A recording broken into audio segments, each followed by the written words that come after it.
nga zikunukiriza ssaawa 5 ez'ekiro ekikeeseza olunaku olwaleero akulira okulondosa e Lwengo Peace Kyogabirwe Mugabe alangiridde ebyavudde mu kulonda mu kitundu kino ku mutendera gw'obwa President n'ababaka ba Parliament. Ono ku kifo ky'omubaka omukyala yalangiridde munnakibiina kya NRM Nnaku n'obululu emitwalo 3,336 nga yaddiriddwa avuganya ku bwannamunigina Dr. Sarah Nkonge Muwonge eyafunye obululu emitwalo 29 mu 137 ate ye munna National Unity Platform Christine Namyanja n'akwata ekyokusatu n'obululu omutwalo 18 mu 8. Declare Nnaku, who has obtained the largest number of votes to be the elected candidate for District Woman Member of Parliament for the Parliament representing Lwengo Electoral District. Mu kifo kya Bukoto West omubaka aliyo kati era nga yakwatira NRM bendera Mohammed Muyanja Sentayi yameze banne okuli ne ssentebe wa district y'e Lwengo eno nga yafunye obululu omutwalo 1,599 ate ye Ibrahim Kitata eyavuganya ku bwannamunigina Oluvanyuma lw'okuwangulwa mu kamyufu yafunye obululu 833. Declare Sentayi Muhammad, who has obtained the largest number of votes to be the elected candidate for Bukoto West constituency Lwengo Electoral District. Kyokka mu ssaza ly'e Bukoto Midwest Kyogabirwe yalangiridde munnakibiina kya NRM Emmanuel Kiyimba ku buwanguzi ng'ono yawangudde n'obululu omutwalo 1,661 nga yaddiriddwa mu National Unity Platform Asmat Nabalamba eyafunye obululu 8,837 ng'omubaka aliyo kati Isaac Sejjoba Muyanja yazzeemu okumegebwa nga bwe kyali mu kamyufu nga yakutte kyakusatu n'obululu 6,786 ate mu Bukoto South omubaka aliyo kati Dr. Twa Kagabo nga yamegeddwa oluvanyuma lw'okukwata ekifo ekyokuna nga munanno Pukiza Hakim Saula ye yalangiriddwa n'obululu 855 n'addirirwa muna NRM Haji Muyanja Mbabali n'obululu 617.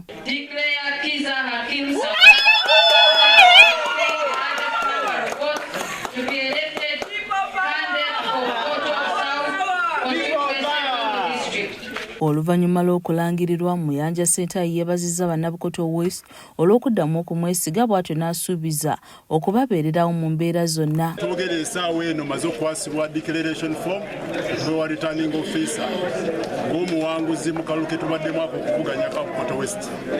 Ndi musanyufu nnyo olw'omukwano omungi ennyo abantu ba Bukoto West gwe baayogezza bokisi nga balonda nze ng'omuntu ng'omubaka wa Parliament naye ate n'okukkiriza ne balonda pulezidenti wange pulezidenti Yoweri Kaguta Museveni. Saamaanyi ago gayogeddwa nfunye obululu obugenda mu 1,700 ne pulezidenti wange His Excellency Yoweri Kaguta Museveni mu constituency y'emu afunye obululu era obugenda mu 1,700. Kyekivudde mu mu bbanga kubanga ekyamazima okugezesebwa kwange okunsindika mu Parliament ekisanja ekyasooka. Siswazizza abantu bange abansindika nyimiridde nabo mu mbeera zonna mu bulungi ne mu bubi ngezezaako bakolera okulobinga okwenjawulo because ennaku zino konstituensi zaffe ezisinga twagala mu mbeera ya kuzikolera. Hakim Saula eyawangudde Bukoto South yeebazizza akakiiko k'ebyokulonda e Lwengo wamu n'ab'ebyokwerinda okubeera ab'amazima ne bateenyigira mu kukyusa byavudde mu kulonda nga waliwo ababadde beesomye okulangirirwa yadde nga babadde tebalondeddwa. Okuwangula akalulu kaffe bulungi nnyo ate ennaku ebbiri ze tumaze wano ng'ate namba 2 ali ku kadi ya NRM yagala okubba obuwanguzi bwange. Kani imagine omuntu omusinzo 10,205 naye ng'ate ayagala atwali balangirire ye. Ekyo kyemudde nkugamba nti gwe Munnayuganda yenna asubira okuyingira ebyobufuzi mala kwekebera olabe nti omutima gwo mulamu bulungi. Yes, Nnaku yasuubiza okwongera obuweereza kubanga kati Parliament agirinamu obumanyirivu era ne yeebaza bannalwengo olw'okulonda President Yoweri Kaguta Museveni. Ne gavumenti ya Uganda enyambye okubanga nsobodde okuweereza bannalwengo kubanga bibadde empeereza badde sibijja mu nsawo yange nga muntu ebisinga mbadde bijja mu gavumenti ya Uganda enkolagana gye nyina wakati wange ne ministry ez'enjawulo ate ne gavumenti ya Uganda ekulembera Yoweri Kaguta Museveni general. So mwebaza kubanga nsobozesezza okubanga mpeeza bannalwengo ne balaba obusobozi bwange ne banyongera omukisa ogwokusatu okukolera ddala ebisinga ne mbadde nkola ngenda ku improvinga ku services ezireetebwa mu Lwengo kubanga kati nyina experience emala.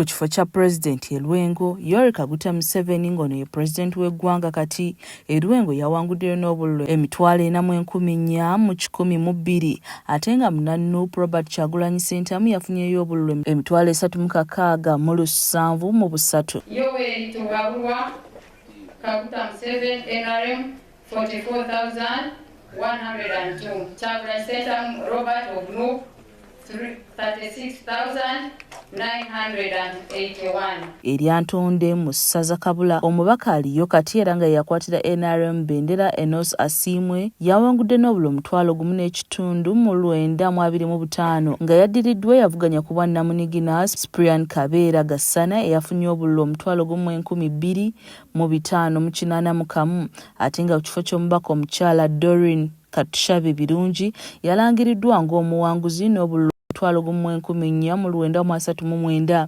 era nga yaddiriddwa avuganya ku bwa Namunigina Deborah Abwogo n'obululu 8,535 ate ng'omubaka aliyo kati Pauline Kemirembe Chaka Ngabirano eyavuganya ku bwa Namunigina oluvannyuma lw'okuwangula mu kamyufu yafunye obululu 466 ate nga muna National Unity Platform Halima Nalubega Zalwango yakoze ekyafaayo ng'omubaka omukyala asoose okuvuganya nga wa kibiina ekiri ku ludda oluvuganya Bukyanga District y'Eryantonde etondebwawo mu 2007 era nga yafunye obululu 10 mu 107.